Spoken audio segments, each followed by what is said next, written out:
Hello friends, welcome back to my channel. इस video में हम बात करेंगे कि आखिर अगर आप कॉम्पिटिटिव एग्जाम की तैयारी कर रहे हैं, भले ही वो कोई भी हो, भले ही वो आपका CUCT हो, भले आपका कोई भी एग्ज़ाम हो, आपको किस टाइप के नोट्स बनाने हैं जो आपको हेल्प करेंगे आगे आपके रिवीजन में भी एंड साथ में एग्जाम को क्रैक करने में भी। तो पहले हम बात कर लेते हैं कि आखिर नोट्स क्यों इंपॉर्टेंट होते हैं। तो पहली चीज़ ये होती है, इतना डाइवर्सिटी होती है कि डिफरेंट चीज़ें हम डिफरेंट बुक्स में से पढ़ते हैं। एक चीज़ को कंसोलिडेट करके हम एक कॉपी में लिख लेते हैं या एक जगह पे लिख लेते हैं जिसको हम बार बार रिवाइज कर सकें। उसके रिवाइज करने से हमारे दिमाग में भी वो चीज़ बनी रहती है और जहाँ पे भी हम कोई चीज़ भूलते हैं हम वो उस नोट्स को उठा के हम पढ़ लेते हैं। इवन जब आपका एग्जाम भी होता है तो एग्जाम के एक दिन पहले भी क्या करते हैं, ये नोट्स जो होते हैं आप रिवाइज कर लेते हैं, तो जिससे आपको सब कुछ समझ में आ जाता है। फिर से आप कहीं पे अटकते हैं या आपको कोई क्वेश्चन नहीं बनता है मॉक टेस्ट में या किसी भी चीज़ में, तो आप वो क्वेश्चन फिर से कहाँ देखते हैं, इन्हीं नोट्स में देख लेते हैं कहाँ आपने गलती की है एंड आप वो फिर से अपनी गलती सुधार लेते हैं। तो हमने बात कर ली कि आखिर नोट्स क्या इंपॉर्टेंट होते हैं। अब मैं बात करूंगी कि आपको क्या गलतियां नहीं करना है जो हर एक बच्चा गलती करता है। 98% बच्चे जो गलती करते हैं नोट्स बनाने में। तो पहली मिस्टेक जो बच्चे करते हैं वो ये करते हैं कि भले ही आप कोई भी चीज़ किसी बुक में से पढ़ रहे हो, उसी को एज इट इज़ आप उतार लेते हैं। आपको एज इट इज़ ना उतार के उसको या तो आप एज इट इज़ ही उतार लेते हो या तो आप कोई छोटी सी समरी बना लेते हो उस चीज़ की और उसको लिख लेते हो। तो हमें ऐसे नोट्स कभी बनाने ही नहीं है। सेकंड गलती जो बच्चे करते हैं, प्रेजेंटेबल। आप अपने नोट्स को इतने प्रेजेंटेबल बना देते हो कि जैसे कहीं और जाने हैं नोट्स को चेक होने के लिए या तो इनके बेसिस पे ही आपका सिलेक्शन होना है, जो कि बहुत गलत चीज़ है। आपको अपने नोट्स ऐसे बनाने हैं कि जो सिर्फ आपको समझ में आए और किसी को समझ में ना ही आए, तो ज़्यादा बेटर है। फॉर एग्जाम्पल, अगर मैं अपने नोट्स बताती हूँ, जिस टाइम पे मैं प्रिपरेशन कर रही थी, तो आप मेरे नोट्स देखेंगे तो आपको कुछ भी समझ में नहीं आएगा उन नोट्स में, लेकिन मैं जब उन नोट्स को देखती हूँ तो मुझे पूरी हिस्ट्री याद आ जाती है उन नोट्स को देख के। थर्ड गलती क्या करते हैं बच्चे, मैं पहले आपको पूरे पॉइंट समझा दूंगी, उसके बाद मैं आपको बताऊंगी कि आखिर मैंने कैसे नोट्स बनाए थे और उनको देख के आप अच्छे से समझ पाएंगे। थर्ड गलती बच्चे क्या करते हैं कि आप नोट्स बना रहे हैं तो आप इतने देर तक नोट्स ना बनाते रहिए कि आपको 1 घंटा लग गया नोट्स बनाने में ही। जल्द क्या करना, अपनी स्पीड इंक्रीज करनी है। आपको सिर्फ छोटे छोटे पॉइंट्स में ही चीज़ें लिखनी है जो कि ज़रूरत है, आपको अननेसेसरी चीज़ें नहीं लिखनी है, आपको स्पीड का मैनेजमेंट करना है। तो थर्ड पॉइंट है स्पीड का मैनेजमेंट, एंड वो जो चीज़ें आपको नेसेसरी हैं वही चीज़ें सिर्फ आपको लिखनी है। सबसे इंपॉर्टेंट है वो है रिवीजन। आपको रिवाइज बहुत अच्छे से करना है नोट्स के लिए। डेली रिवीजन करना है या तो हफ्ते में एक बार रिवाइज करना है, जिससे आपको पता रहे कि आपने नोट्स कहाँ से बनाए थे एंड आपने अपने नोट्स में क्या लिखा था।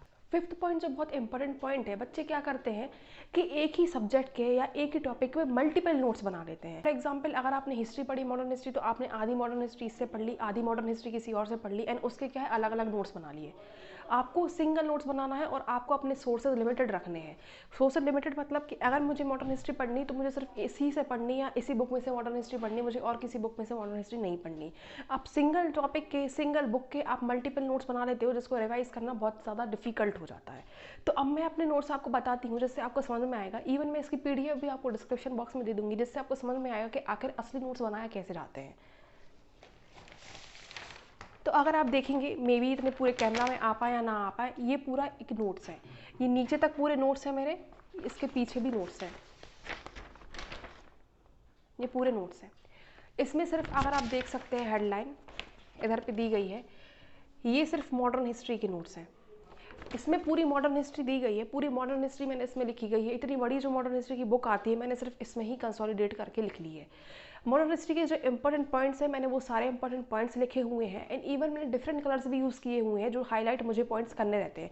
कुछ पॉइंट्स जो बहुत ज़्यादा इंपॉर्टेंट होते हैं, जो फ्रिक्वेंटली क्वेश्चन आंसर होते हैं आपके कॉम्पिटिटिव एग्जाम में, जब आप प्रीवियस ईयर क्वेश्चन पेपर पढ़ते हैं तो उसमें कि बहुत ज़्यादा फ्रिक्वेंसी उन क्वेश्चन की कि हर साल या हर 2 साल में वो क्वेश्चन पूछे गए हैं या उसके जैसा ही कोई क्वेश्चन रहता है। तो मैंने कुछ कुछ क्वेश्चन के लिए देख सकते हैं आप, ये कहीं कहीं मैंने ये हाइलाइटर यूज़ किया है, कहीं कहीं आप देख सकते हैं हाइलाइटर यूज़ किया है। अगर आपको दिखेगा नहीं तो मैं आपको डिस्क्रिप्शन बॉक्स में नोट्स दे दूँगी तो आप देख सकते हैं।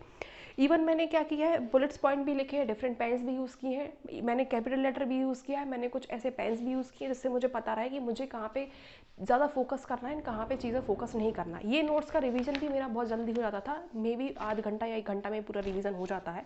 लेकिन अगर प्रॉपर पूरे मॉडर्न हिस्ट्री के आप रिवीजन करेंगे तो वो बहुत ज़्यादा टाइम कंज्यूमिंग होता है। तो नोट्स आपके कुछ इस प्रकार के ही बनने चाहिए जो सिर्फ आपको समझ में आए। मैं इसको आपको PDF भी दे दूंगी तो आपको कुछ भी समझ में नहीं आएगा, सिर्फ आपको चीज़ें कुछ जो मैंने बताई हैं कि मैंने डिफरेंट पेन्स यूज़ किए हैं, मैंने सिर्फ जो लगता है मुझे इंपॉर्टेंट मैंने वही चीज़ लिखी हुई है। एंड नोट्स का रिवीजन भी मैं रोज़ करती थी जिससे मैं भूल ना जाऊँ मैंने आखिर खुद ही क्या लिखा हुआ है। इवन सबसे अच्छी बात इस नोट्स की ये है, इजी टू कैरी है। आप देख सकते हैं मैंने ऐसे इस टाइप पे फोल्ड कर लिया एंड मुझे जब ओपन करना पड़ेगा मैं इसको इस टाइप में ओपन कर लूँगी। तो इजी टू कैरी भी है, मुझे कहीं भी जाना, अगर मैं कॉलेज में प्रिपरेशन कर रही हूँ, अंडर ग्रेजुएट में हूँ मैं और मुझे आगे की प्रिपरेशन कर रही हूँ, तो मैं इजी टू कैरी है। मॉडर्न हिस्ट्री पूरी मैं इतनी सी कैरी कर सकती हूँ, अपने हाथ में ही इवन कैरी करके लेके जा सकती हूँ। और ये आप इवन मैंने जैसे आपको बताया कि जो मस्ट ऐप, जो बहुत यूज़फुल ऐप है स्टूडेंट्स के लिए, उसमें मैंने एवर नोट्स के बारे में भी बताया हुआ है। एवर नोट्स मैं पर्सनली भी यूज़ करती थी, जैसे करंट अफेयर में जब पढ़ती थी मैं एवर नोट्स का यूज़ करती थी, क्योंकि करंट अफेयर एक ऐसी वाइड डाइवर्सिटी है जहाँ पे आप क्या है कि पूरी चीज़ एक जगह नोट्स बनाएंगे तो काफ़ी ज़्यादा टाइम कंज्यूम हो जाता है।